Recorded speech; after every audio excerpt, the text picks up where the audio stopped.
प्रवासी मजदूरों के लिए कब से चलेगी ट्रेन? जी हाँ दोस्तों, मैं आरडी भारती और आप देख रहे हैं बिहारी सुल्तान। अगर आप हमारे चैनल पर नए हैं तो चैनल को सब्सक्राइब कीजिए, वीडियो अच्छा लगे तो इसे लाइक कीजिए, शेयर कीजिए। पूरे देश से प्रवासी श्रमिक परेशान होकर मैसेज करते हैं, मांग करते हैं और यह कहते हैं कि सरकार के आगे हमारी मांग रखी जाए। वो साथ में ये भी कहते हैं कि याचना नहीं अब रण होगा, संघर्ष बड़ा भीषण होगा। प्रवासी श्रमिक जो शहर से अपने गांव को चले गए, यह सोचकर कि गांव में किसी तरह गुजर बसर हो जाएगा, परंतु प्रवासी श्रमिक भाइयों को मनरेगा में भी जो उनकी मजदूरी है 8 दिन 10 दिन तक हिसाब नहीं किया जाता।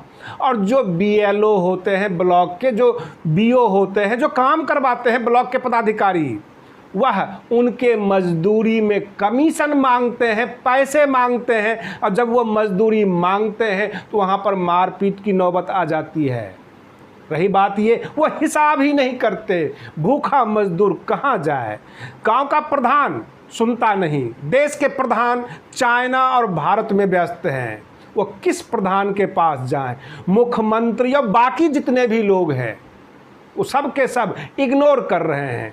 मैं एक बात और सामने कह रहा हूं, देश के अंदर भारतीय जनता पार्टी के कार्यकर्ता प्रधानमंत्री नरेंद्र मोदी को अपना पैतृक संपत्ति मानकर चलते हैं कि यह मेरा प्रधानमंत्री है, जबकि मैं आपको बता दूं वो पूरे देश के प्रधानमंत्री हैं। सबका हक है उनके ऊपर मांग रखने का भी और विरोध करने का भी, क्योंकि प्रधानमंत्री किसी खास का नहीं होता, व्यक्तिगत नहीं होता, इसलिए हर कोई मांग रख सकता है।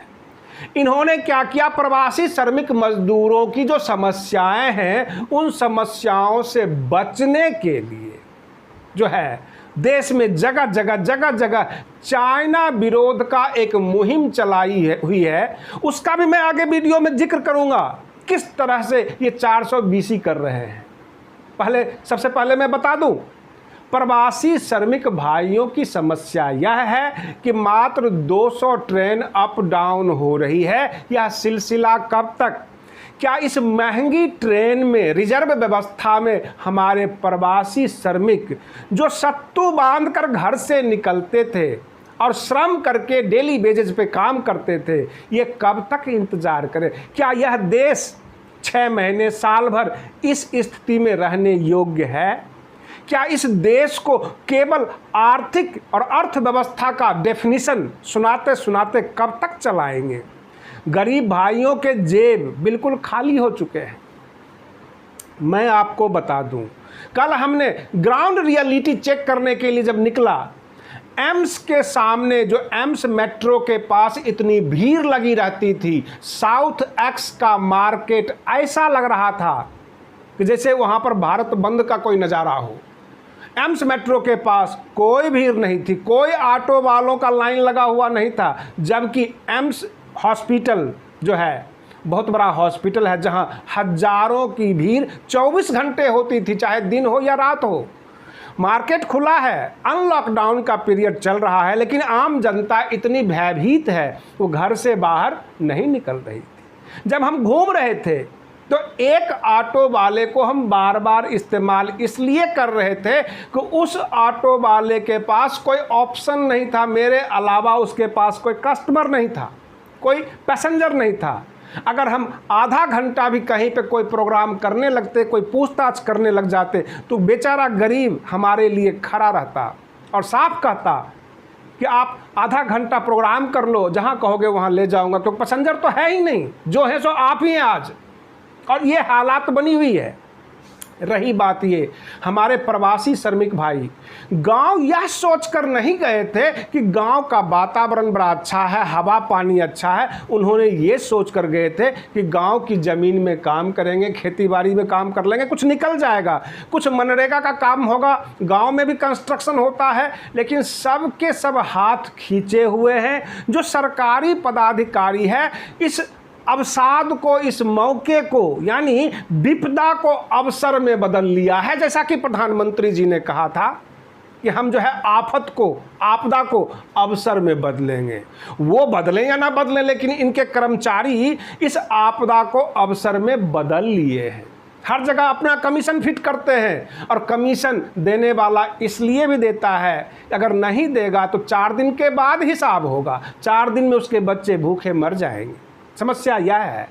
राशन कोटेदार राशन नहीं देता। और रही बात ये कि जो एसडीएम होते हैं, जो एसडीओ होते हैं, क्या ऐसे मौके पर केवल एक चिट्ठी दे देना राशन डीलर को अथवा कोटेदार को कि कारण बताओ, नोटिस हमने जारी कर दिया, क्या ये सही है?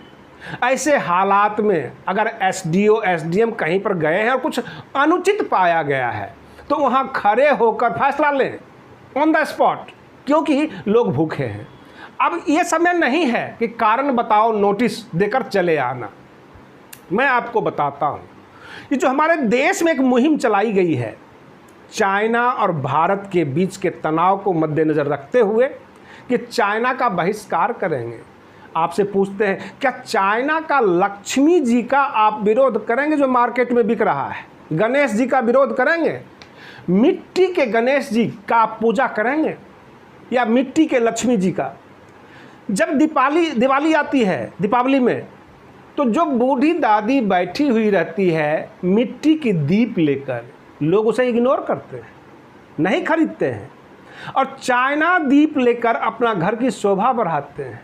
ये जो टेंडेंसी आपकी है, चमक दमक, सब कुछ ऑटोमेटिक और सस्ती भी, यह आपकी प्रवृत्ति ने ही इस देश को डुबाया है। आपके हर फैसले में जो है दोगलापंथी नजर आती है। आप हर जगह अपनी सुविधा और ज़रूरत से ज़्यादा सस्ता ढूंढते हैं। और तो और आपको शायद नहीं पता, जो सबसे बड़ी लंबी नदी हमारे देश में है गंगा, उसमें 49% चाइना का रेहू छोड़ा हुआ है जो देसी रेहू को खा जाता है। और इस तरह से पूरा का पूरा आपके जो है पर्यावरण के ऊपर चाइना असर कर रहा है। आपके यहाँ जो मांगुर मछली है उस पर भी रोक लगी है, वह भी चाइना का है, और देसी मांगुर मछली को वो खा जाता है, छोटी छोटी मछलियों को खा जाता है, और उसमें किसी प्रकार की प्रोटीन नहीं होती। चाइना का जो भी प्रोडक्ट है जितना कम टिकाऊ होता है, कमज़ोर होता है, उसी प्रकार चाइना का एग्रीमेंट, समझौते भी उतना ही कमज़ोर होता है। रही बात ये कि 2-4 कॉन्ट्रैक्ट डील को ख़त्म करने से कुछ नहीं होने वाला है। स्नैपडील, जोमेटो, ये सब चाइना की कंपनी है। पेटीएम चाइना की कंपनी है। आपके अंदर चाइना घुसा हुआ है, आपके हर प्रोग्राम में घुसा हुआ है, चाहे वो धार्मिक हो अथवा सामाजिक हो। आप ये कह सकते हैं कि चाइना का प्रोडक्ट सस्ता होता है और गरीब आदमी सस्ते के पीछे भागता है। तो मैं आपको एग्जाम्पल दे देता हूँ कि हम बचपन बचाओ आंदोलन का मुहिम का हिस्सा रहे हैं, उसके बीच में हम दौड़ लगाए हैं। पहले छोटे छोटे बच्चों से काम इसलिए करवाए जाते थे क्योंकि वो सस्ते थे, मजदूरी नहीं देनी पड़ती थी, थोड़ा बहुत देना पड़ता था। लेकिन बचपन बचाओ आंदोलन ने जो 14 साल से कम उम्र के बच्चे को काम करने से रोक दिया, सरकार मजबूर हुई और उसको जो है मिड डे मील देना शुरू हो गया। सरकार ने ध्यान दिया, अगर आप सस्ती चीज़ें खरीदना बंद कर देंगे और सरकार के ऊपर दबाव बनाएंगे, सरकार कोई न कोई अल्टरनेट निकाल लेगी। हर चीज़ का इलाज है, लेकिन यह इलाज नहीं है कि 4 मोबाइल तोड़कर विरोध करके हम रुक गए। सबसे बड़ी बात यह है कि पूरे देश की आम जनता को यह समझना होगा कि यह भारत सरकार है, यह बीजेपी सरकार नहीं है, और आप भी भारत के हिस्सा हैं। अकेले प्रधानमंत्री जी भले ही ताल ठोक लें, हमने ये कर दिया, हमने वो कर दिया, लेकिन जब देश जीतता है तो देश की जनता जीतती है, देश के सेना जीतता है। और रही बात ये, पूरे देश के जन समर्थन से ही चाइना का विरोध हो सकता है।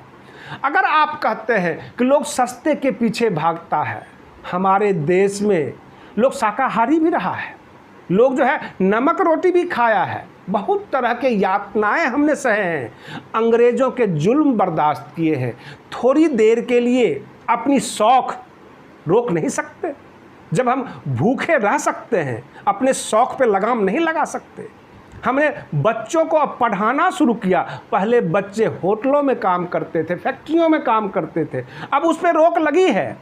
और इस तरह से, जिस तरह से बच्चों के ऊपर रोक लगा के हमने अपने आप को संभाल लिया, इस छोटी छोटी वस्तुओं को ना खरीद कर अपने परिवार को सुरक्षित कर सकते हैं। जो टिकटॉक वगैरह है या बाकी जो चीज़ें हैं, जो आपका स्टार्टअप, वो सबको जो है रोक लगाई जा रही है धीरे धीरे।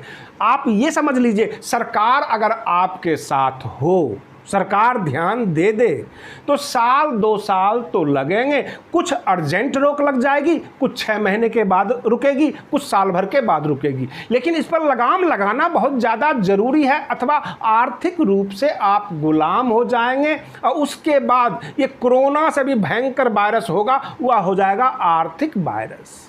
और सबसे पहले हमारे प्रवासी मजदूरों को ये आर्थिक रूप से ठीक करना होगा, क्योंकि ये भूखे मरने के कगार पर हैं। इनके बच्चे इंतज़ार कर रहे हैं कि कब से हम स्कूल जाएंगे, स्कूल की फीस भर पाएंगे या नहीं भर पाएंगे। मानसिक स्थिति सबकी खराब है, अच्छा बुरा सोचने लग जाते हैं, मन में बहुत सारी भयावह बातें आती है। सब हमें लिखते रहते हैं, बताते रहते हैं, कुछ बोलें सर, कुछ सरकार को बताएं ताकि ट्रेन खोली जाए, पहले की तरह ट्रेन की व्यवस्था कर दी जाए, और गरीब आदमी किसी तरह शहर जाकर, छोटे छोटे कस्बे में जाकर, बाज़ार में जाकर कुछ काम कर सके। सरकार को इस पर ध्यान देना चाहिए।